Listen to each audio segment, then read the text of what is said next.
Di sini obat-obat antihipertensinya silakan dilanjutkan sesuai kondisinya dan tidak perlu untuk mengadjust dosis maupun men-stop ACE inhibitor ataupun ARB dalam kondisi ini. Nah, ini adalah alur dari Kemenkes RI di mana apabila kita mendapatkan OTG, ODP, dan PDP setelah dilakukan rapid test, maka rapid test harus dilakukan dengan PCR.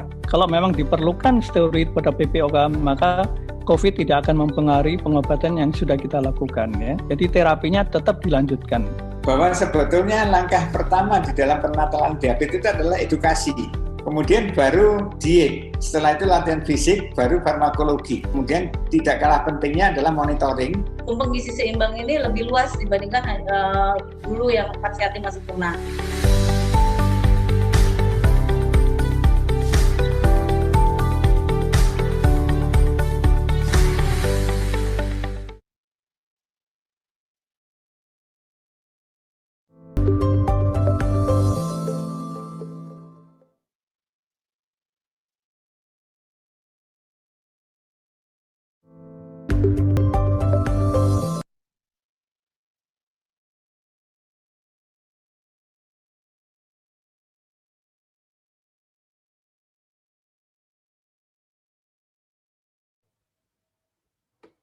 Oke, selamat siang. Selamat datang kepada rekan-rekan yang sudah standby dari 5 menit yang lalu. Kembali lagi bersama saya Dr. Lukmanul Hafiz dari Alomedica. Acara kita pada hari ini akan bertajuk Solusi Nutrisi untuk Kejar Tumbuh pada Anak dengan Malnutrisi. Saya ingin menyapa rekan-rekan yang sudah standby dan juga pembicara kita yang sudah standby dari setengah jam yang lalu di Zoom webinar. Selamat siang, Dr. Lani. Ya, selamat siang Dr. Lukmanul. Selamat siang dok, gimana dok kabarnya dok? Baik, Baik. Oke dok, sebelum kita mulai ke sesinya Dr. Lani, saya ingin mengucapkan terima kasih kepada Nutrisi Hasil Husada yang sudah mendukung acara kita pada siang hari ini, dan acara kita pada hari ini ber-SKPID. Rekan-rekan jangan lupa untuk mengerjakan post-testnya di aplikasi Alomedica setelah webinar ini selesai. Caranya gampang, tinggal masuk. Kalau misalnya dokter belum daftar, silakan daftar. Masukkan email dokter yang berbeda dengan aplikasi Alo Dokter. Kemudian masuk ke menu SKP online, pilih tab spesialisasi yang tentunya kali ini adalah tab tentang anak. Dan langsung masuk ke judul webinar kita pada siang hari ini. Tapi jangan sekarang ya, nanti setelah webinar ini selesai. Silakan kerjakan post-testnya, kerjakan, begitu dokter sukses mengerjakan post-test, dokter otomatis mendapatkan sertifikat yang bisa digunakan untuk perpanjangan STR dan keperluan lainnya. Saya tidak bosan-bosannya mengingatkan pesan dari pengurus besar Ikatan Dokter Indonesia terkait materi etik dan keselamatan pasien, terutama ketika kita sedang melakukan pertemuan ilmiah daring selama pandemi COVID-19. Ada 21 kewajiban dokter yang saya rasa rekan-rekan pasti sudah sangat paham. Di antaranya yaitu kewajiban umum, kemudian kewajiban terhadap pasien, terhadap teman sejawat, dan terhadap diri sendiri. Dan kalau dokter terlupa, bisa unduh di link yang disediakan oleh Kodeki berikut ini, yaitu bit.ly/kodeetik-id. Jadi dokter jangan khawatir kalau misalnya lupa dengan 21 kode etik. Saya akan membacakan rundown kita pada hari ini. Tadi sudah saya buka, kemudian nanti kita langsung masuk ke sesi utama tentunya, yaitu tentang solusi nutrisi untuk kejar tumbuh pada anak dengan malnutrisi yang akan disampaikan oleh pembicara kita pada siang hari ini, Dr. Lani Christine Gultom, spesialis anak konsultan. Dan nanti kita akan lanjutkan dengan sesi tanya jawab. Nanti saya akan persilahkan kalau ada yang mau nanya, silakan masukkan pertanyaannya di Q&A box atau klik raise hand. Saya lihat tadi sudah beberapa ada yang klik raise hand, tapi nanti ya untuk tanya jawab untuk bisa bertanya secara langsung di sesi diskusi dengan Dr. Lani. Sebelum kita mulai, saya ingin menyapa rekan-rekan dulu 200 dokter yang sudah hadir. Wah, luar biasa ini ya Dr. Lani ya. Walaupun liburan, tapi ternyata animo dari rekan-rekan juga tetap semangat untuk mendapatkan ilmu pengetahuan di siang hari ini. Oleh karena itu, saya ingin menyapa dengan memberikan polling. Silakan rekan-rekan menjawab polling berikut ini. Ada 2 pertanyaan. Yang pertama, apakah sejawat pernah menghadiri webinar terkait nutrisi kejar tumbuh atau sering dikenal dengan faltering growth sebelumnya, entah di Alomedica atau di platform lain atau penyedia webinar yang lain? Kemudian yang kedua, seberapa yakin sejawat mampu menata laksana anak dengan malnutrisi? Nah, ini apakah jawabannya sangat yakin, cukup yakin, atau belum yakin? Oke, kita tunggu selama minimal 50% menjawab. Setelah itu nanti kita akan lihat jawaban dari rekan-rekan. Saya akan end polling. Izin Dr. Lani, kita lihat bareng-bareng hasilnya. Ternyata, 62% belum pernah Dok menghadiri webinar terkait nutrisi kejar tumbuh. Mudah-mudahan kali ini informasi dari Dr. Lani bisa setidaknya mendapatkan pengetahuan secara umum ya untuk rekan-rekan yang hadir pada siang hari ini. Kemudian, nah ini yang mengejutkan ya Dok, yang 45% menjawab belum yakin. Sementara 42% ada yang menjawab cukup yakin, hanya 14% yang jawab sangat yakin. Mudah-mudahan dengan selesainya acara kita pada siang hari ini, dokter-dokter yang belum yakin setidaknya bisa jadi cukup yakin atau bahkan bisa jadi sangat yakin. Oke, saya akan stop pollingnya. Saya akan bacakan CV dari Dr. Lani. Seperti yang rekan-rekan tahu, saya rasa sudah sangat familiar dengan Dr. Lani karena beliau mendapatkan gelar dokter anak kedokteran umum dulu dari Universitas Indonesia di tahun 94, lulus di tahun 2000, melanjutkan di spesialis ilmu kesehatan anak di tahun 2006, kemudian doktoral di tahun 2014, dan pendidikan SP2 konsultan divisi nutrisi dan penyakit metabolik di tahun 2017. Dan saat ini beliau aktif di banyak sekali organisasi, terutama adalah sekarang aktif sebagai Ketua UK Unit Kerja Nutrisi dan Penyakit Metabolik IDAI Jaya, dan juga pengurus pusat UKK Nutrisi dan Penyakit Metabolik PB IDAI. Di samping juga aktif di anggota Society for Study of Inborn Error of Metabolism. Oke, kayaknya kalau saya bacain semua waktunya tidak cukup ya Dok. Saya akan serahkan kepada Dr. Lani untuk mulai share screen, waktunya 30 menit. Silakan Dr. Lani. Baik, terima kasih Dr. Lukmano. Saya izin share screen. Apakah suara saya terdengar jelas? Terdengar jelas. Oke, and then this one, slide-nya jelas? Sudah, Dok. Oke. Bentar ya. Ya, bisa saya mulai ya? Bisa, Dok. Terima kasih. Sebelumnya saya ucapkan kepada Nutrisia yang telah mengundang saya melalui UKK Nutrisi Metabolik untuk sharing pada siang hari ini mengenai pendekatan praktis tata laksana dari growth filtering. Selamat siang juga saya ucapkan kepada Bapak Ibu semua. Semoga semua dalam keadaan sehat di tengah pandemi ini, dan salam sejahtera untuk kita semua. Ini adalah topik yang hari ini menjadi tugas saya, dan ini adalah objektifnya, apa itu growth filtering, mengapa growth filtering menjadi suatu masalah yang besar saat ini, bagaimana kita dapat mengidentifikasi growth filtering, apa yang harus kita lakukan, dan apa yang bisa Anda bawa pulang setelah mendengarkan diskusi pada hari ini. Jadi growth filtering ini adalah terminologi yang sekarang terbaru, dulu dikatakan sebagai gagal tumbuh, tetapi ini hampir sama sebenarnya. Jadi kalau Anda baca nanti di literatur ada yang menyebut failure to thrive, ada yang menyebut faltering growth, atau misalnya growth faltering, itu hampir sama. Tetapi ini adalah mencerminkan suatu terminologi bahwa seorang anak atau bayi di mana berat badan saat ini atau kecepatan kenaikan berat badannya berada di bawah yang seharusnya jika dibandingkan dengan anak-anak yang sebaya sesuai dengan jenis kelamin maupun dengan etnis yang sama. Hal yang harus kita ingat adalah weight faltering atau gagal tumbuh ini atau failure to thrive ini hanya sebagai clinical findings. Clinical findings itu jadi adalah temuan klinis yang harus kita cari penyebabnya dan bukan sebagai diagnosis. Ya. Nah, berbagai kriteria diajukan untuk menegakkan faltering growth ya. Jadi kita lihat di sini banyak sekali kriterianya, tetapi yang umumnya dipakai adalah yang saya bold, yang saya tebalkan, yaitu deselerasi berat badan yang crossing, melintasi ke bawah 2 persentil mayor, ataupun berat badan per usia di bawah persentil 5. Nah, yang paling sering saat ini dipakai adalah weight velocity atau kenaikan berat badan kurang dari persentil 5, table weight increment WHO. Inilah yang disebut sebagai at risk of failure to thrive atau beresiko gagal tumbuh. Dan ini adalah milestone dari nutrisi bila seorang anak tidak mendapatkan nutrisi yang cukup ya.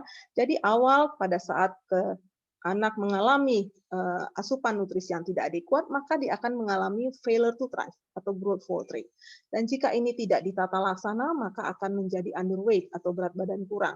Nah, jika ini pun tidak ditata laksana baik, maka anak akan jatuh dalam kondisi stunting. Dan juga kalau juga masih juga tidak mendapat tata laksana yang baik, maka anak itu akan mengalami microcephaly atau tingkat kepalanya yang di bawah -2 standar deviasi. Nah, dari fase failure to thrive menjadi stunting, maka yang harus kita lihat bahwa pasti seorang anak itu akan mengalami penurunan kenaikan berat badan atau weight deceleration. Demikian juga kenaikan dari tinggi badannya juga menurun. Hal yang penting adalah growth faltering ini umumnya terjadi dalam 2 tahun pertama kehidupan. Jadi ini dari suatu penelitian, dia meneliti jadi melakukan meta-analisis pada 54 studi ya di berbagai negara di seluruh dunia. Ternyata semua negara di 5 benua itu juga mengalami masalah weight faltering. Kita lihat umumnya pada usia 0 sampai 3 tahun anak-anak biasanya tidak bermasalah, kenaikan berat badan masih tinggi. Tetapi begitu starting 3 bulan, ini mulai terjadi weight faltering sampai usia 24 bulan. Ini yang garis hijau ya, weight for age. Nah, jika ini tidak ditata laksana, ternyata mereka pun juga mengalami hal yang sama, yaitu terjadi penurunan tinggi badan. Dan inilah yang terjadi terutama dalam 2 tahun pertama. Mengapa hal ini 2 tahun pertama penting sekali? Karena kita tahu bahwa perkembangan otak anak sangat pesat dalam 2 tahun pertama kehidupan. Lahir, otak anak mempunyai massa 25% dari dewasa. Ketika 2 tahun, 75% dari orang dewasa. Jadi kita lihat bahwa dalam 2 tahun pertama, secara makroskopik, perkembangan otak itu sekitar 50%. Nah, jika usia 5 tahun, maka 90% otak anak sudah hampir menyerupai masa otak dewasa. Kaitannya apa dari perkembangan pesat ini? Kita lihat secara mikroskopik adalah bahwa secara mikroskopik di dalam otak itu ternyata sinaps semakin berkembang dengan banyak. Semakin bertambah usia, maka sinaps yang tumbuh semakin banyak. Ya, semakin berkaitan interconnecting satu sama lain sampai dengan pada usia dewasa. Nah, terjadinya interkoneksi ini akan membuat jaringan neural, jadi network jaringan saraf. Hal ini penting terutama dalam 1 tahun pertama kehidupan. Ini penting untuk membangun fungsi kognitif yang lebih baik, yang tinggi ya. Kemudian sangat penting sebagai landasan untuk kemampuan bicara anak maupun kemampuan sensori. Karena itu hal yang harus kita lihat adalah yang kita cegah adalah jangan sampai anak mengalami weight faltering terutama dalam 2 tahun pertama kehidupan. Nah, jangka panjang dan jangka pendek dari masalah weight faltering ini atau early nutrition ya. Nah, kita tahu bahwa jangka pendeknya tadi otak berkembang 50% dalam 2 tahun pertama, maka brain development, perkembangan otak terganggu. Nah, jika ini tidak diatasi, maka jangka panjangnya anak itu akan mengalami gangguan kognitif ataupun performance edukasi. Jadi kemampuan belajar, kemampuan dia mengikuti pendidikan menjadi lebih rendah. Ya. Yang kedua adalah efek jangka pendeknya adalah masalah pada gangguan pada massa otot. Jadi massa ototnya lebih rendah. Gangguan pada pertumbuhan ataupun komposisi tubuh. Ini nanti berdampak pada masa jangka panjang untuk imunitas. Imunitas semakin rendah dan kemampuan kerja yang berkurang.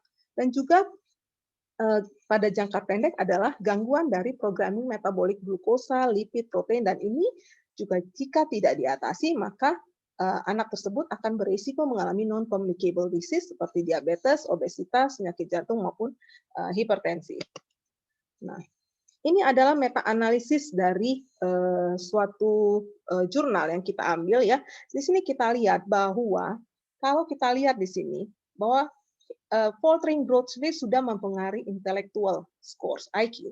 Kita lihat kalau hasil penelitian ini bahwa terjadi penurunan. Memang kalau kita bandingkan satu persatu, anak dengan gagal tumbuh mempunyai IQ yang lebih rendah dibandingkan yang tidak mengalami gagal tumbuh kontrol. Walaupun kalau kita lihat perbedaannya sekitar 3-5 poin. Nah, mungkin kita berpikir ya tidak secara klinis tidak bermakna. Tetapi hal yang menjadi urgensi di sini bahwa jika Anda menemukan anak dengan weight faltering, berarti anak itu sudah mengalami penurunan sekitar 3-5 poin. Dan ini kalau kita tidak tata laksana akan berlanjut penurunan tersebut. Misalnya pada gizi buruk sudah terjadi penurunan sekitar 20 poin.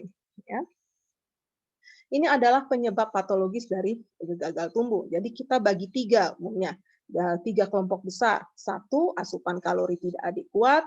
Kemudian yang kedua, penyerapan zat nutrisi yang tidak adekuat. Yang ketiga, dalam metabolisme yang meningkat. Contohnya untuk asupan kalori yang tidak adekuat adalah misalnya yang paling juga sering, penyiapan formula yang tidak tepat. Misalnya susu itu diberikan harusnya 1 takar 30 cc, ternyata sama orang tua diberikan 1 takar 50 cc. Jadi terjadi pengenceran, sehingga kalorinya jelas akan lebih rendah. Yang kedua, ASI-nya tidak adekuat. Jadi memang misalnya pada ibu-ibu yang sudah mulai bekerja, produksi ASI-nya sudah menurun atau ineffective latching. Jadi dia manajemen laktasinya mesti kita benarkan. Ataupun misalnya koordinasi oral neuromotor yang tidak baik, misalnya pada anak cerebral palsy, ya dia tidak bisa menghisap atau menelan. Ya.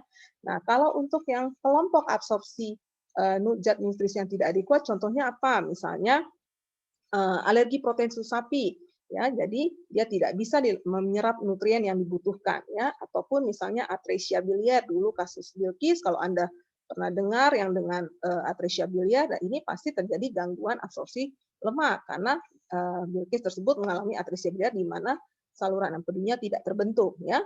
Nah, kemudian pada kelompok metabolisme meningkat, contohnya pada anak-anak yang mengalami infeksi kronik, misalnya anak-anak yang penderita HIV, ini banyak sekali mengalami gizi buruk bahkan ya, atau anak-anak dengan tuberkulosis. Yang juga sering adalah penyakit jantung kongenital, misalnya anak dengan VSD besar, atau misalnya ASD besar, ya, atau pulmonar hipertensi, ataupun anak-anak misalnya dengan keganasan, leukemia, atau keganasan lain, maupun anak-anak dengan gagal ginjal. Nah, sekarang bagaimana kita mengidentifikasi gagal tumbuh? Yang pasti Anda harus melakukan pengukuran berat badan dan tinggi badan. Jadi kita bagaimana mau menilai pertumbuhan kalau kita tidak mengukur berat badan maupun tinggi badan. Nah, pengukuran berat badan pada usia di bawah 2 tahun maka dilakukan berbaring. Kalau di atas 2 tahun dilakukan secara berdiri. Sedangkan pengukuran tinggi badan sama. Di bawah 2 tahun juga dengan cara berbaring, kemudian di atas 2 tahun dilakukan dengan cara berdiri. Ya. Nah, ini. Jadi kalau di bawah 2 tahun kita menggunakan timbangan yang tipe PAN, ya, tipe yang seperti ini yang berbaring ya. Jadi menggunakan ketepatan skala pengukuran 10 gram. Kalau yang sudah di atas 2 tahun maka dilakukan berdiri dengan alat yang ketepatan skalanya 100 gram. Prinsipnya pada saat mau melakukan pengukuran maka alat harus diperiksa dan diatur jarum untuk kembali ke angka 0 dan alat tersebut harus dikalibrasi secara teratur, ya. Nah, inilah teknik pengukuran berat badan. Jadi letakkan timbangan pada permukaan yang rata, ya. Kemudian atur jarum ke angka 0. Usahakan baju yang digunakan seminimal mungkin. Jadi kalau di bawah 2 tahun buka semuanya bajunya. Pampers juga, jadi telanjang, ya. Kalau di atas 2 tahun bisa menggunakan baju yang seminimal mungkin. Kemudian timbangan yang berbaring untuk anak di bawah 2 tahun, anak diletakkan di posisi tengah dan dilakukan pada saat anak tenang. Kalau di atas 2 tahun, timbangan berdiri, di mana posisi kakinya harus simetris di tengah. Dan jangan menggunakan bedroom scale atau timbangan kamar mandi.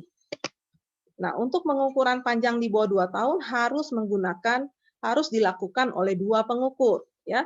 Jadi anak dibaringkan, kemudian kepala harus berada pada sisi yang tidak bergerak, ya, pada alat stadiometer seperti ini, ya, dan dilakukan fiksasi oleh asisten di bagian kepala, asisten pertama. Kemudian asisten kedua meluruskan tungkai bawah dan menekan lutut dan tumit. Ya, kemudian bagian stadiometer yang bergerak, papan yang bergerak, digerakkan ke arah tumit sampai dengan tumit membentuk sudut 90 derajat dengan bidang datar. Ya, kemudian diukur dan dicatat ke skala 0,1 cm terdekat. Kalau untuk tinggi badan di atas 2 tahun, maka dilakukan seperti ini. Jangan menggunakan sepatu, kaos kaki, topi, ataupun aksesoris rambut. Anak harus tegak dengan tumit kaki rata dengan dasar lantai dan tangan di samping. Pastikan kepala, ini bahu, dan pundak panggul tumit berada dalam satu garis lurus di dinding ataupun stadiometer. Kemudian mata memandang ke depan dengan kepala berada pada satu garis Frankfurt. Ya, Frankfurt ini. Jadi mata dengan liang telinga berada tegak lurus dengan dinding atau dengan papan pengukur. kemudian lakukan pengukuran ke 0,1 cm terdekat. Ya.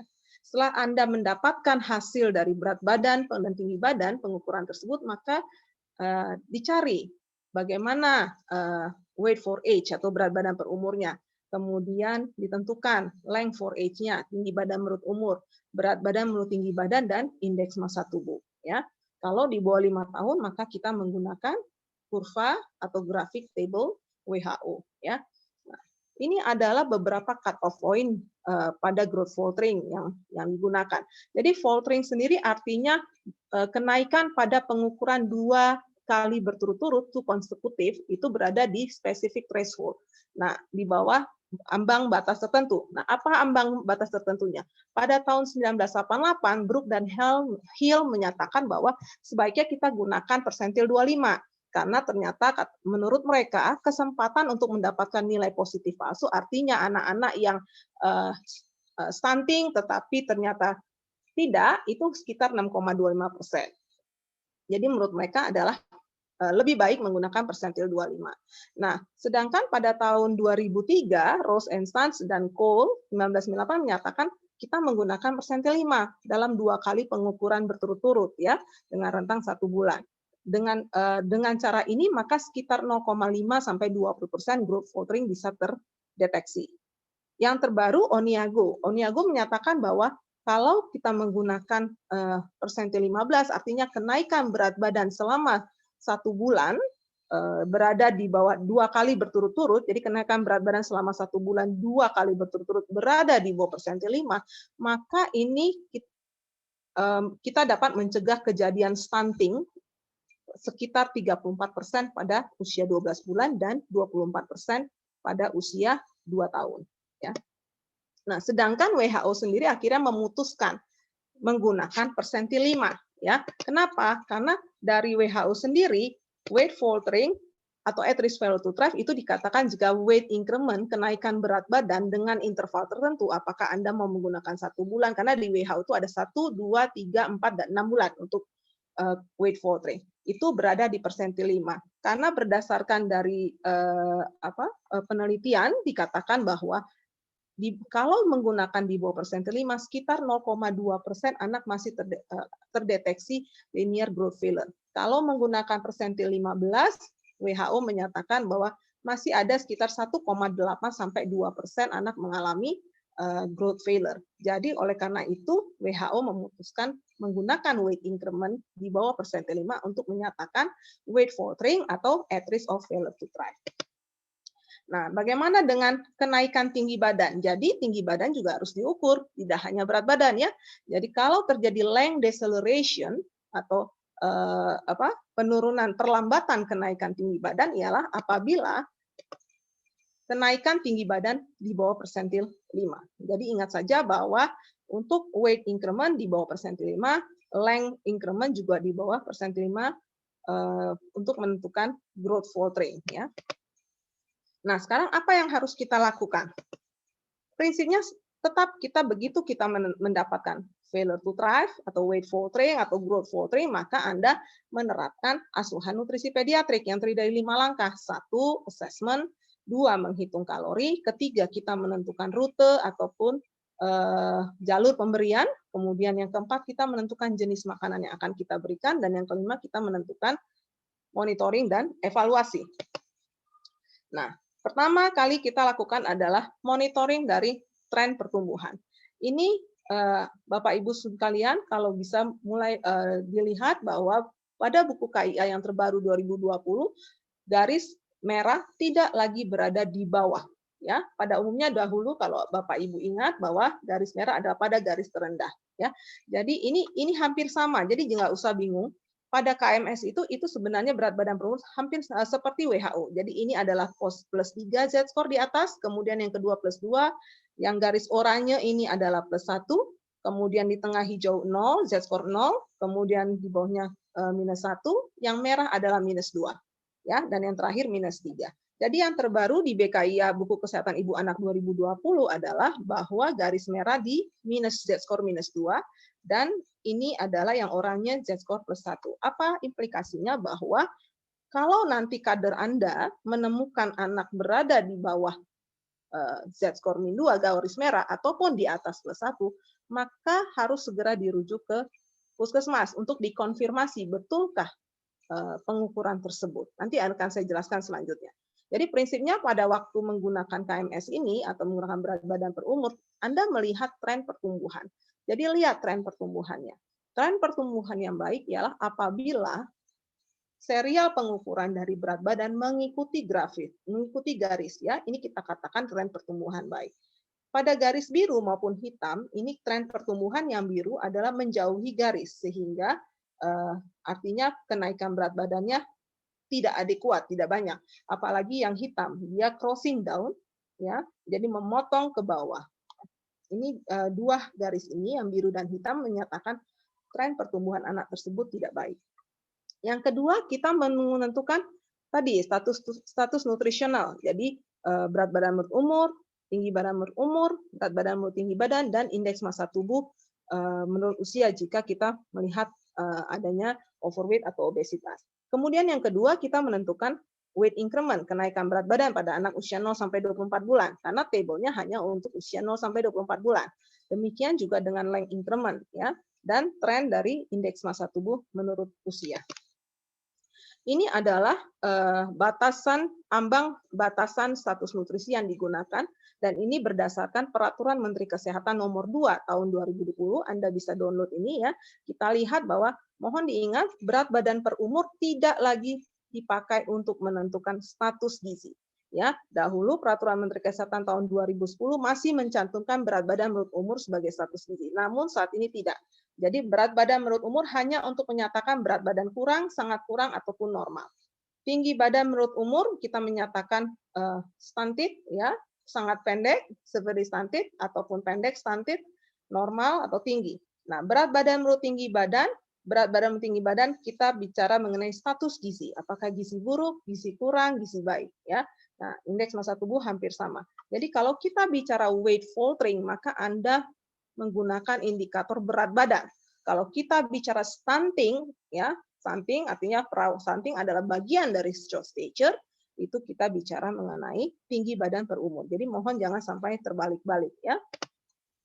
Nah, ini adalah cara deteksi dini dan tata laksana dari gagal tumbuh berdasarkan Peraturan Menteri Kesehatan tersebut. Kita besarkan ya. Jadi Bapak Ibu semua ya, jadi mungkin di sini ada teman sejawat yang bekerja di puskesmas ya, jadi sebagai rujukan maka Anda sebaiknya mengajarkan kader-kader posyandu Anda ya. Jadi misalnya ini kita lihat setelah dilakukan pengukuran berat badan maupun tinggi badan ya, kita lihat pada berat badan menurut umur di antara -2 sampai +1 ini ya, tadi garis merah dan garis oranye, maka diharapkan kader Anda bisa menentukan tren pertumbuhan. Apakah naik mengikuti garis pertumbuhan? Jika naik maka pasien tersebut boleh kontrol berikutnya. Jadi setelah meja edukasi kan kalau misalnya posyandu begitu ya, ada beberapa meja, terakhir ada meja penyuluhan ya, meja penyuluhan.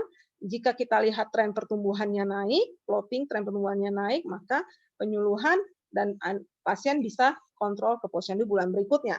Tetapi jika ternyata tidak ada data sebelumnya, tidak ditimbang, ataupun tren pertumbuhannya tidak naik, maka dianjurkan ke puskesmas untuk dikonfirmasi oleh petugas kesehatan yang berkompeten. Nah, jika berat badan di bawah garis merah, ya tadi bawah -2 Z-score, ataupun di atas Z-score 1, yang garis oranye, maka sebaiknya langsung juga, bukan sebaiknya, harus segera dirujuk ke puskesmas untuk dikonfirmasi pengukuran tersebut. Nah, jika tinggi badan berada di bawah -2, artinya perawakan pendek atau sangat pendek, ataupun di atas +3, ini juga harus dirujuk. Tapi jika tinggi badannya normal, maka pasien bisa kembali ke posyandu bulan berikutnya. Nah, yang Anda lakukan di puskesmas, maka Anda mengukur ulang. Dan kemudian menentukan status gizinya, berat badan menurut umur, panjang badan menurut umur, ya, berat badan menurut tinggi badan, ataupun IMT per umur. Kemudian Anda tentukan weight increment, length increment, dan tren IMT. Nah, untuk berat badan per umur, jika terjadi weight increment, jadi kenaikannya kurang dari %5, maka Anda lakukan asuhan nutrisi. Ya. Bila tidak ada perbaikan, maka dirujuk ke Fasiankes lebih tinggi. Jika status gizinya kurang, BB per TB di bawah -3 ataupun di bawah di bawah -2 ya kalau kurang, sampai -3 ataupun status gizi buruk di bawah BB/TB di bawah -3, maka diperbolehkan untuk tata laksana kasus di fasilitas pelayanan kesehatan di puskesmas sepanjang sudah mendapat pelatihan mengenai tata laksana gizi buruk, ya. Silahkan lakukan dulu. Nah, jika bila tidak ada perbaikan sudah dilaksana di puskesmas, maka boleh Anda rujuk ke Pasienkes yang lebih tinggi, ya. Nah, jika untuk tinggi badan di bawah -2 artinya short stature, perawakan pendek, maka Anda tata laksana dulu menentukan apakah stunting atau tidak. Jika ternyata tidak ada perbaikan, maka rujuk. Namun bila tinggi badan ternyata di atas +3 artinya tall stature, ya, maka ya sudah, jangan ditata laksana di Posyandu, segera rujuk karena kita mesti tahu kelainan apakah ini, apakah sindrom atau kelainan endokrin atau hormonal disorder dan sebagainya. Ya. Nah, dalam melakukan proses asuhan gizi ataupun dalam tata laksana kasus, kita juga sambil melihat apakah pada pasien ini ada red flag, tanda bahaya. Sehingga kita juga selain memberikan treatment, ya, kita juga mengevaluasi faktor resiko etiologi atau faktor resiko apakah yang mungkin ada pada pasien ini. Apa saja? Nah, ini adalah tanda bahaya atau red flag dan symptoms yang mengarah penyebab medis dari gagal tumbuh. Misalnya, jika Anda menemukan pada pemeriksaan fisis ada murmur, ada edema, ada peningkatan JVP, ya. Jadi ini kemungkinan problemnya di jantung. Apakah mungkin anak ini mengalami PJB, penyakit jantung bawaan, ataukah anak ini ada keterlambatan perkembangan, atau misalnya anak ini mempunyai wajah dismorfik, misalnya pada anak Down syndrome, atau misalnya pada anak-anak yang lain lah, yang pokoknya anak berbeda dengan anak yang lain, mukanya berbeda dengan anak yang lain, misalnya coarse facies, maka Anda mesti pikirkan bahwa ini suatu red flag yang mungkin menyebabkan gagal tumbuh. Ataupun misalnya sudah diberikan kalori yang adekuat, tetapi berat badan tidak naik. Nah, yang paling sering ini, apakah anak ini terdapat muntah-muntah berulang, atau diare berulang, ataupun dehidrasi yang berulang, ya.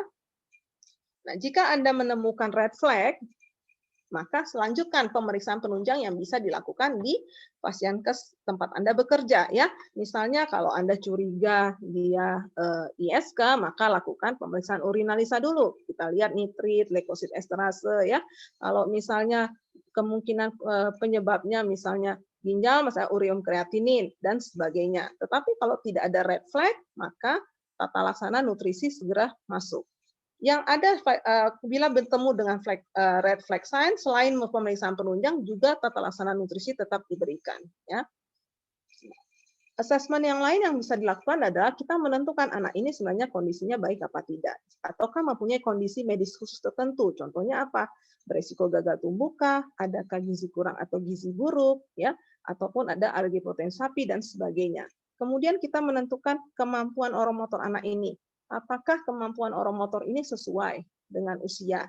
Ataukah anak ini masih ada head lag? Head lag itu jadi kepalanya belum bisa tegak, ya? Ataukah ada kesulitan makan? Ataukah pasien ini mempunyai masalah dalam menghisap, mengunyah atau menelan? Ataukah ibu sering mengeluh anaknya sering batuk-batuk pada saat makan? Ya, ada. Jadi kecurigaan kemungkinan adanya silent aspiration yang suka jadi karena anak sering tersedak, ya. Nah, yang kedua apa dari asuhan nutrisi pediatrik? Tadi kita udah assessment, yang kedua kita menghitung kalori. Jadi kalau menghitung kalori, kita melihat kondisi anak critical ill, sakit berat atau tidak. Kalau sakit berat, maka ini biasanya pasien-pasiennya ada di ICU. Ini cara menghitungnya berbeda. Jadi resting energy expenditure dikali aktivitas, faktor aktivitas dikali stress faktor. Pada anak-anak yang biasanya rawat jalan, umumnya non-critical ill condition, maka kita memberikan kalorinya berdasarkan berat badan ideal dikali RDA menurut usia tinggi badan. Yang ketiga adalah kita menentukan rute. Rute itu ada 3. Jadi parenteral nutrition, kemudian enteral dengan menggunakan pipa maupun nasogastrik maupun gastrostomi, ya, dan sebagainya, ataupun dengan oral. Nah, ini caranya bagaimana? Kita tentukan dulu fungsi saluran cernanya. Kalau tidak ada gangguan, maka kita nilai fungsi oromotornya, baik atau ada masalah, gangguan mengunyah, menghisap, menelan. Ya.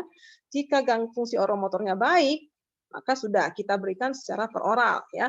Kemudian jika fungsi oromotornya terganggu, maka kita tentukan apakah penggunaan enteral ini jangka pendek atau jangka panjang. Misalnya kalau pada anak-anak cerebral palsy harusnya jangka panjang ya, karena anak-anak dengan cerebral palsy membutuhkan tidak bisa asupan nutrisi dengan baik, sehingga membutuhkan alat bantu untuk jangka panjang ya, misalnya seperti gastrostomi, ionostomi. Kalau jangka pendek misalnya nasogastrik, pipa nasogastrik NGT ya, ataupun nasoduodenal, nasoyuyunal.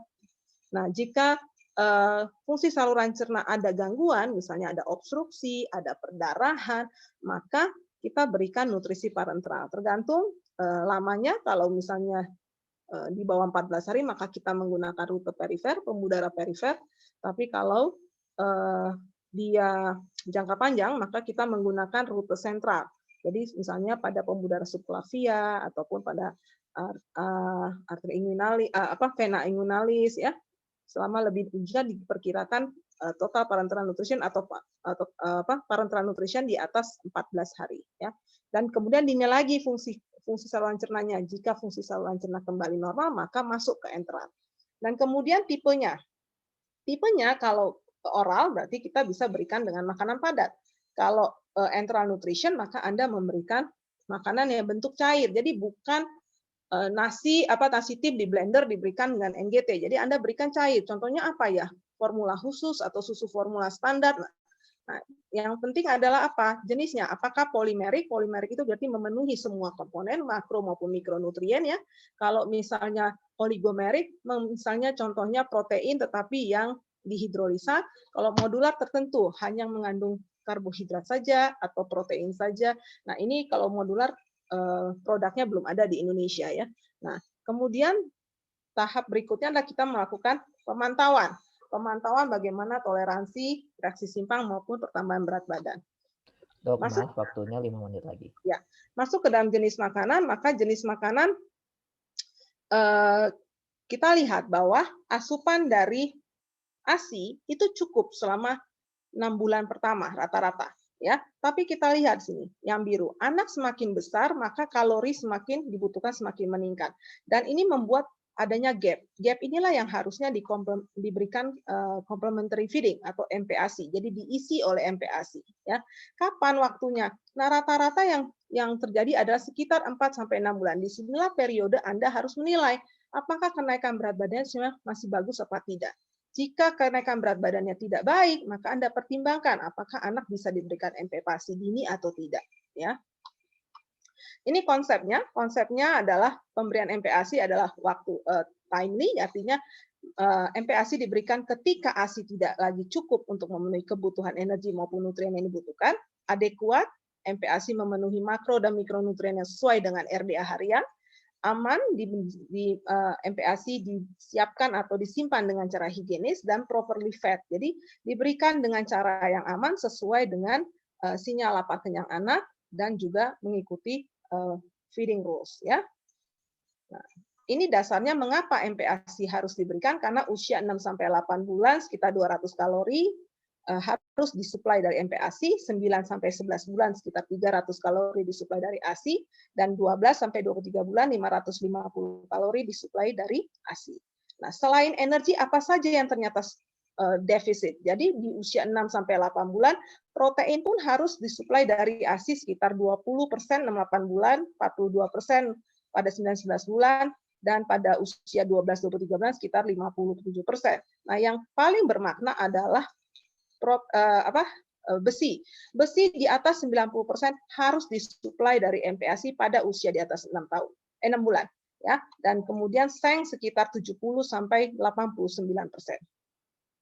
Nah, kualitas makanan harus mengandung 5 kelompok makanan. Jadi staple food artinya mengandung karbohidrat ya, seperti roti, sereal atau kentang, kemudian mengandung produk susu mau ASI ataupun susu formula ataupun makanan yang mengandung produk turunan susu ya. Kemudian makanan yang mengandung kemudian lemak ya. Kemudian setelah itu protein ya, yang diutamakan ada protein hewani, dan serat yang didapat dari buah maupun sayuran. Ini adalah proporsi atau food quantity yang harus diberikan pada anak berdasarkan usia. Kalau 0-6 bulan maka diberikan dalam bentuk liquid ya. Nah, baik mau bentuk ASI ataupun formula. di atas 6 sampai 8 bulan maka sekitar 30% kalori berasal dari MPASI, 70% dari ASI atau substitusi ASI ya. 9 sampai 12 bulan 50%, dan di atas 12 tahun solid food harus memenuhi 70% dari kalori yang dibutuhkan. 30% berasal dari ASI ataupun substitusi ASI. Karena di sini adalah formula ataupun ASI tidak lagi menjadi yang utama, tetapi yang utama adalah makanan padat. Ini hanya menyatakan bahwa ternyata selain tadi kebutuhan kalori, porsi ASI yang juga semakin berkurang bertambah usia, ternyata lemak juga harus dipertimbangkan. Jadi lemak 50% lemak dari kalori harus berasal dari lemak sampai usia 6 bulan. Ini sudah dipenuhi dari ASI. Ya, di atas 6 bulan sampai 12 bulan sekitar 30 sampai 45%. Nah, kemudian yang ketiga adalah penyiapan makanan yang aman, menggunakan air mengalir yang bersih, bahan makan pangan dipisahkan antara yang mentah maupun matang, memasak dengan suhu yang sesuai, dan menyimpan juga dengan suhu yang tepat. Suhu yang merupakan danger zone adalah suhu 5-60 derajat, di mana di sini terjadi multiplikasi dari bakteri. Di bawah ini makanan harus disimpan dia di bawah 5 derajat dan harus dimasak pada suhu di atas 60 derajat. Ya. Dan responsive feeding adalah pemberian makan harus diberikan dengan mengenal sinyal lapar kenyang anak, ya. Dan kemudian responsive feeding adalah prinsipnya makan itu adalah proses belajar, ya. Jadi orang tua harus sabar, kemudian eksperimen dengan berbagai tekstur, ya, kombinasi, ya, memberikan makanan dengan perlahan, ya, mendorong anak untuk belajar makan, ya, dan kemudian meminimalkan distraksi selama proses makan berlangsung. Ini adalah food rules, ya. Saya rasa Bapak Ibu semua sudah hampir semua tahu, jadi harus ada pemberian terjadwal, jadi snacking hanya terjadwal, waktu makan tidak boleh lebih dari 30 menit, dan tidak ada apapun yang ditawarkan di antara waktu makan kecuali air putih. Ya, lingkungan harus netral, tidak boleh sambil bermain, tidak boleh memberikan makanan sebagai reward atau hadiah, dan prosedurnya diberikan dalam porsi kecil, makan padat lebih dahulu dan diakhiri dengan makan cair, ya, mendorong anak untuk makan sendiri. Dan ini terutama, ya, kalau misalnya anak-anak sudah marah 10-15 menit, berhenti proses makannya, ya. Kemudian membersihkan mulut anak itu sebaiknya pada saat terakhir, jadi tidak sedikit sebentar-sebentar dibersihkan, sebentar enggak. Jadi pada saat sudah selesai 30 menit proses makan mau diakhiri, barulah di situ Anda membersihkan mulut anak. Jadi anak mengerti bahwa oh, ketika mama saya sudah membersihkan, ini artinya proses makan akan dihentikan. Ini adalah sequence dari kemampuan makan. Kita lihat di sini 0 sampai 4 bulan ini masih cair sehingga diberikan breastfeeding atau bottle feeding, ya. Pada usia 4-6 bulan disinilah mulai complementary food, ya, mulai diberikan makanan yang pure ataupun makanan yang seperti konsistensinya yang tekstur halus, ya. Di sini sudah anak belajar untuk spoon feeding. Nah, bagaimana kesiapan anak untuk makan padat? Paling sedikit usia 4 bulan. Kemudian yang lain adalah Anda harus lihat pasien itu bisa tegak apa tidak kepalanya. Kemudian sudah bisa mempunyai kemampuan oromotor yang baik dan mulai tertarik ketika melihat makanan padat dan berusaha untuk menjangkau makanan tersebut. Kita lihat di sini yang bar biru, ya. Jadi pada usia 4-6 bulan anak sudah bisa membuka mulut ketika ditawarkan sendok, ya. Dan yang penting adalah ini yang terakhir. Jadi anak sudah bisa menggerakkan bibir atas untuk menyapu makanan dari sendok dan masuk ke dalam mulut, serta lidah sudah bisa digerakkan untuk membawa makanan ke belakang mulut. Nah, kemudian kita monitoring akseptabilitas makanan habis apa tidak, bagaimana toleransinya, apakah ada muntah, konstipasi maupun diare, dan bagaimana pertumbuhannya, kenaikan berat badan, tinggi badan, lingkar lengan, dan sebagainya. Ini adalah evaluasi kita, apakah tata laksana kita berhasil, maka kita nilai kenaikan berat badan maupun tinggi badannya. Kenaikan berat badan 0 sampai 3 bulan itu 30 gram per hari, 20 gram per hari untuk 3-6 bulan, kemudian di atas 1 tahun sekitar 8 gram per hari, jadi sekitar 240 gram per bulan, dan selanjutnya. Nah, kapan Anda melakukan perawatan pada anak dengan gagal tumbuh? Indikasi perawatan pada anak gagal tumbuh, misalnya, terutama yang sering saya lakukan adalah saya membutuhkan dokumentasi yang precise dari asupan nutrisi. Jadi umumnya ibu-ibu tuh bilang, oh ini kok banyak makannya dok, banyak, tapi anaknya datang gizi buruk. Nah ini yang kadang-kadang kita harus benar tidak anamnesis ini, benar tidak cerita dari ibu ini, ya? Ataupun sudah ditata laksana, misalnya oke, kita berikan ini, tetapi pasiennya tidak ada kenaikan berat badan. tidak ada kenaikan berat badan, benar tidak dikonsumsi, benar tidak takarannya, benar tidak diberikan. Nah, itu juga kita perlu menilai ya. Yang lainnya adalah misalnya apabila anak malnutrisi berat atau depresi berat ataupun ada masalah medis ataupun penyakit yang mendasari yang serius. Nah, ini adalah tata laksana nutrisi pada anak dengan gagal tumbuh. Jadi kita lihat kalau anak di bawah persentil 5 weight increment-nya, maka kalau dia masih ASI, maka kita pastikan perbaiki manajemen laktasinya, evaluasi kenaikan berat badan 2-4 minggu. Jika kita lihat kenaikan berat badan baik, artinya ASI-nya cukup. Jadi kita teruskan ASI-nya. Tapi kalau ternyata ASI tidak cukup, sudah manajemen laktasi baik, kita nilai di usianya, di bawah 4 bulan atau di atas 4 bulan. Kalau di bawah 4 bulan, kita berikan donor ASI asalkan sesuai dengan persyaratan. Ya. Jika ternyata tidak ada, maka mau tidak mau kita menggunakan standar infant formula. Nah, jika di atas 4 tahun, maka kita dapat memberikan MPASI jika oromotornya siap, ya, jika ada tanda siap makan.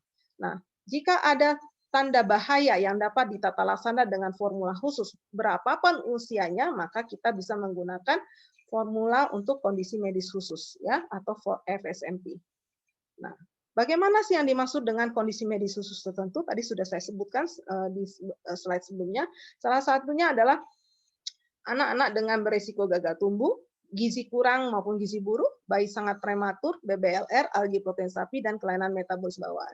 Ini sudah tercantum dalam Peraturan Menteri Kesehatan nomor 29 tahun 2019 ya. Nah, kemudian siapa yang bertanggung jawab dalam memberikan formula kondisi medis khusus ini? Maka pemberian PKMK ini diberikan sesuai dengan resep dokter anak berdasarkan indikasi medis. Mengapa? Karena dokter anak itu harus bertanggung jawab dalam pemakaian dan monitoring.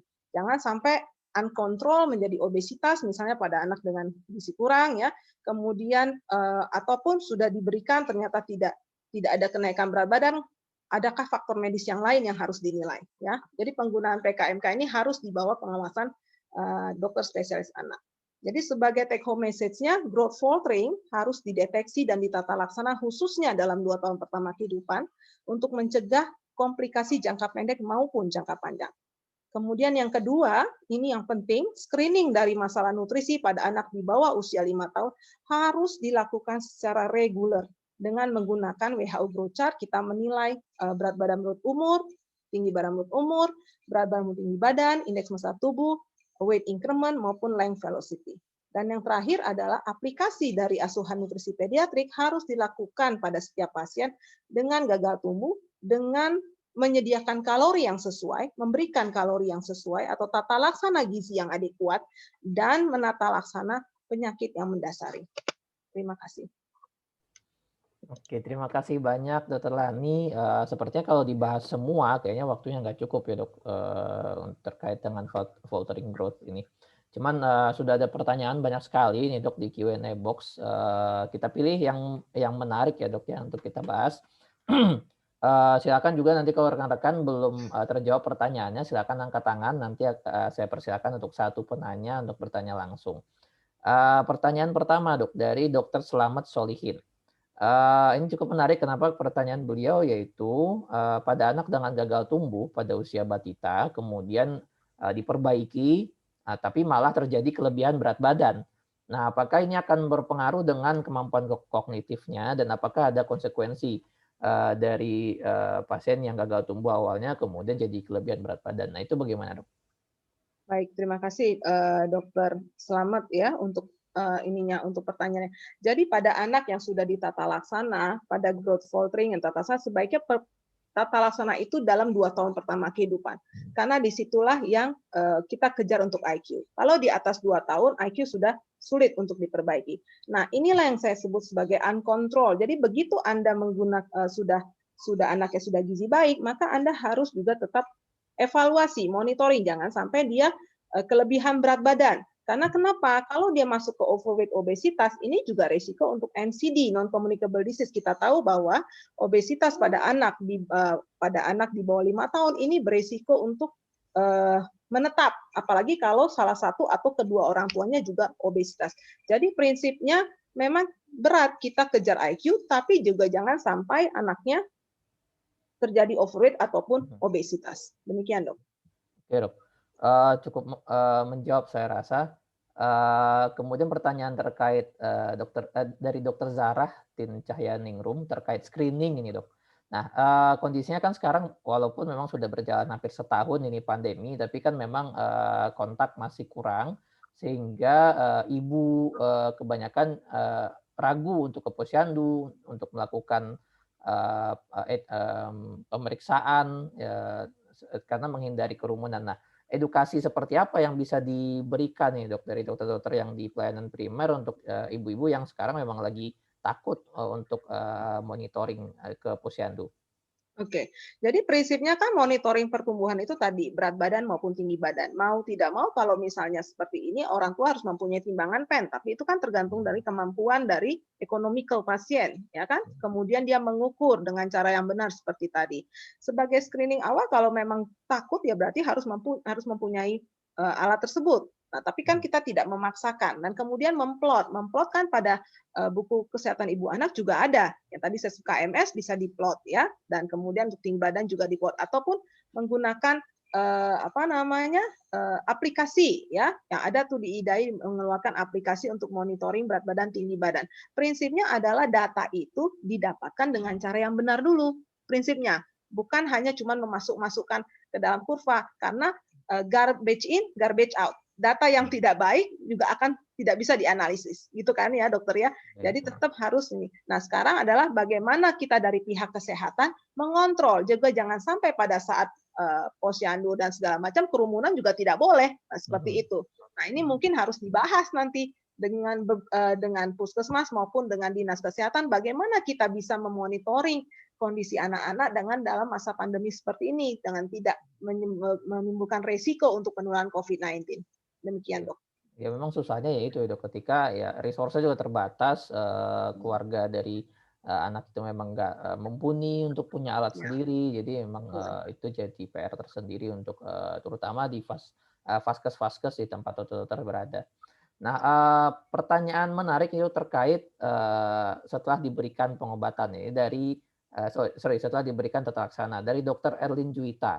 Izin bertanya, Dok, ini kasus real, anak usia 16 bulan, berat badan sekarang sudah 10 kg, lingkar kepala 45, tinggi badan 77, tidak ada gangguan perkembangan. Tapi sebelumnya ada weight filtering dari usia 8 bulan, kemudian 1 tahun juga hanya sedikit naik berat badannya, asupan per oral tidak adekuat sehingga disarankan per NGT. Dan sudah diberikan selama 3 bulan terakhir dengan 1,5 kalori per cc. Saat ini berat badannya sudah sesuai target, Dok. Namun anaknya tidak mau makan ketika NGT-nya dilepas. Nah, ini bagaimana, Dok, ketika NGT-nya dilepas justru berat badannya turun drastis. Nah, apa yang bisa dilakukan oleh rekan-rekan? Terima kasih Dokter Erlin Juwita. Jadi sebenarnya kalau seperti ini ya, ini anak 16 bulan 10 kilo ya, kemudian tadi usia 8 bulan 7,5, usia 1 tahun 8 bulan, Anda berikan asupan enteral nutrition ya, betul. Nah, itu sebenarnya sudah benar caranya. Tetapi sebenarnya Anda harus nilai anak ini sebenarnya problem terjadi weight faltering apa? Apakah ada gangguan oromotor? Tidak. Ya, umumnya pada seperti ini harusnya diteliti lagi anamnesisnya. Bagaimana kemampuan makannya? Bisa nggak makan? Oh, bisa makan kerupuk, Dok. Kalau bisa makan kerupuk artinya bisa makan biasa sebenarnya, ya. Kemudian bentuk makanannya. Ibu-ibu sekarang waktu zaman dulu masih happening adalah nggak ada gula garam. Bagaimana rasanya anak makan nggak ada rasa? Saya rasa Bapak Ibu sekalian juga kalau nggak dikasih rasa nggak akan ada mau makan. Kita kan juga tidak mau memberikan anak dengan kadar garam yang sangat tinggi, tidak ya. Kemudian tekstur makanannya, kemampuan makan anak. Apakah anak ini sudah bisa makan padat atau ternyata kemampuan dia masih rendah? Itu juga Anda harus evaluasi. Jika seperti ini, saya melihatnya begitu dia begitu dia lepas NGT, dia tidak mau makan lagi. Artinya apakah ada oromotor problem pada saat ini? Nah, kalau seperti ini harusnya Anda jalan rehab medis sambil dengan NGT dulu. Nah, kemudian baru kita adjustment. Jadi nggak main langsung, oh sudah baik, lepas. Nah, itu yang kadang-kadang dokter itu yang penting sudah baik, tapi habis itu lepas turun lagi. Karena kenapa? Masih ada masalah medis yang mendasari pada pasien ini. Demikian, dokter. Oke, jadi memang fokusnya nggak cuma di kurva aja ya dok, jadi mantengin kurva aja, tapi ternyata lupa. Ya, dan Eh, kemudian underlying medicalnya. Jadi ya, kalau misalnya anak ini ada oromotor problem, setelah dilepas pasti nggak akan bisa makan lagi. Jadi treatment lah oromotor problemnya juga, selain dengan nutrisinya gitu. Kan tadi kan take home message-nya itu kan, sediakan kalori yang adekuat dan tata laksana underlying medical condition. Gitu, dok. Oke. Mungkin satu dok sebelum kita masuk ke penanya langsung dari Dr. Syamsa Latif. Mengapa tidak dicantumkan tuberkulosis sebagai red flag? Kenapa ya secara umum disebut severe or recurrent infection? Kenapa nggak spesifik tuberkulosis? Nah itu kenapa dok? Apakah ada alasan di balik itu?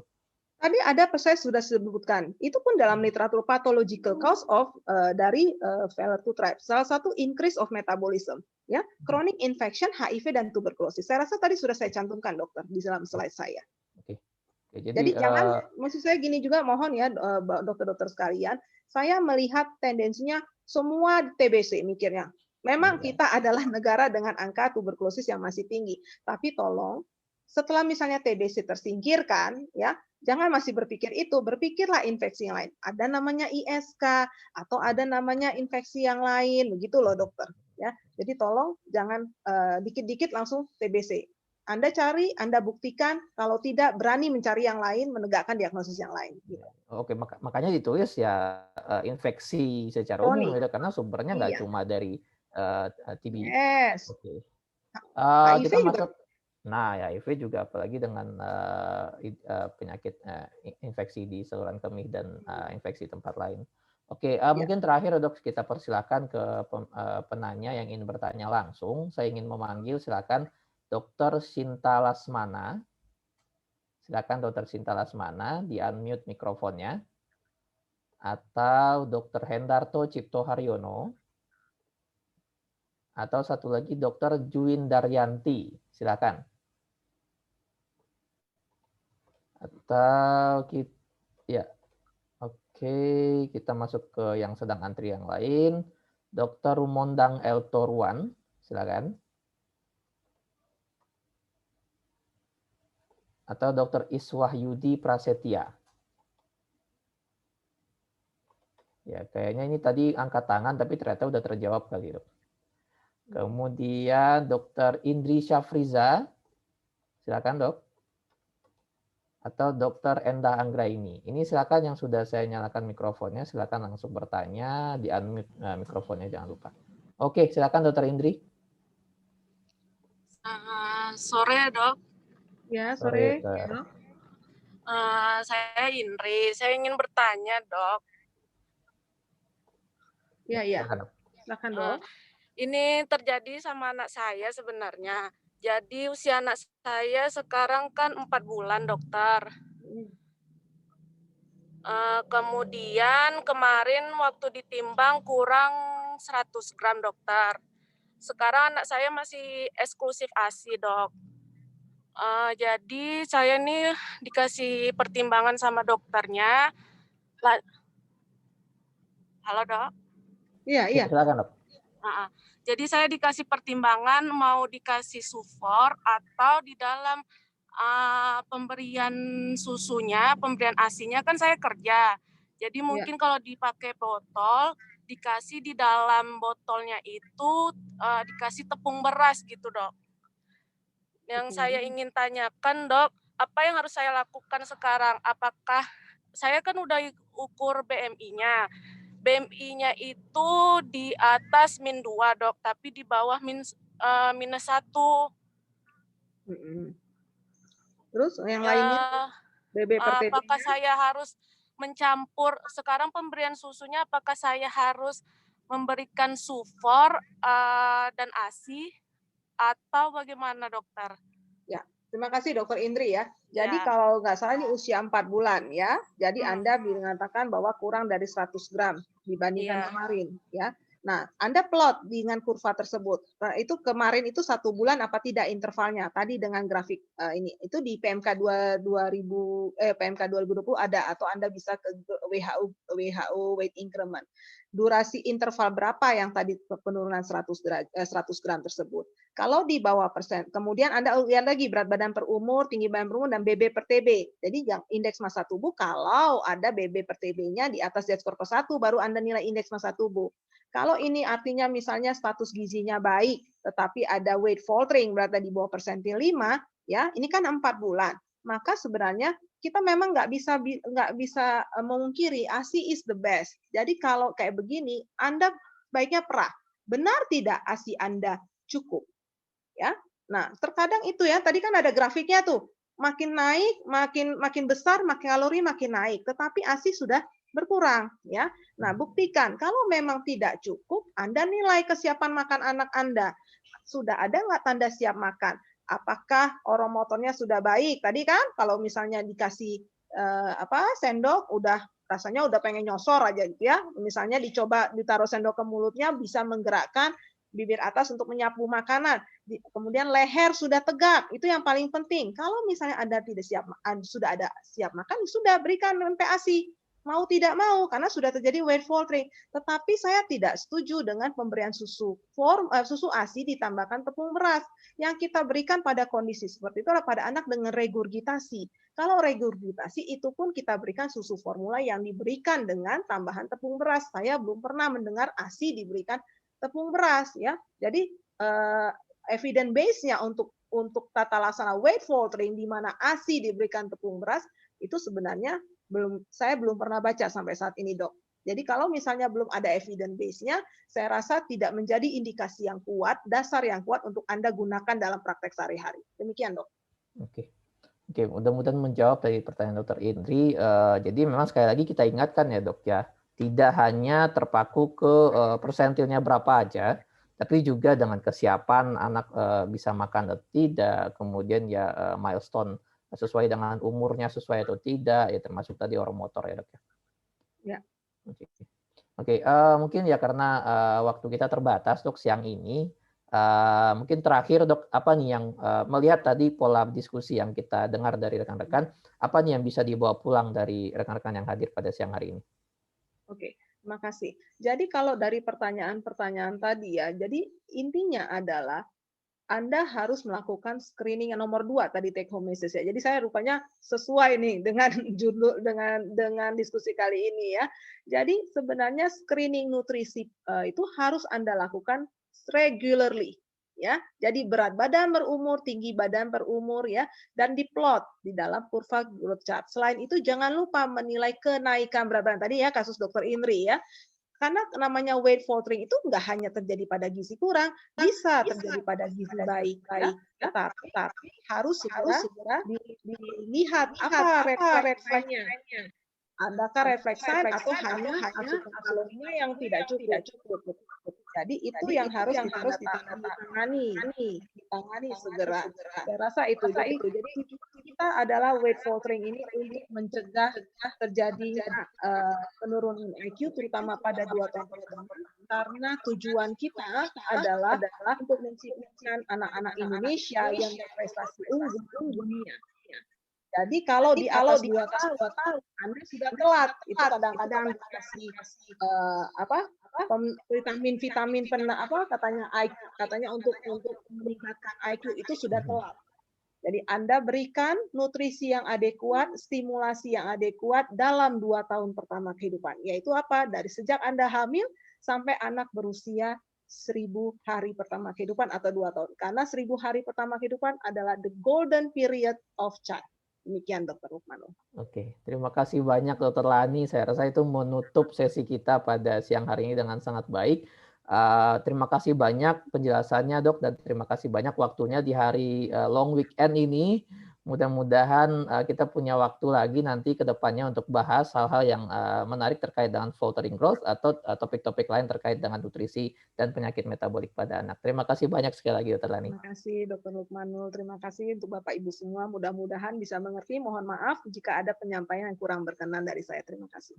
Terima kasih banyak, Dok. Selamat siang, Dokter. Saya ingin mengingatkan kepada rekan-rekan, jangan lupa mengerjakan post-test di aplikasi Alomedica, karena sudah tersedia juga di iPhone, jadi rekan-rekan yang punya silakan install di App Store, bisa klik link ini, bisa langsung masuk ke menu SKP online dan kerjakan postesnya dan dapatkan sertifikatnya. Sebelum kita akhiri acara ini, silakan menyaksikan video terkait dengan nutrisi anak dari Nutrisia Seriusada.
Sekian acara kita pada siang hari ini. Mohon maaf atas segala kekurangan. Tetap jadi dokter andal dalam genggaman. Salam Alo Medika.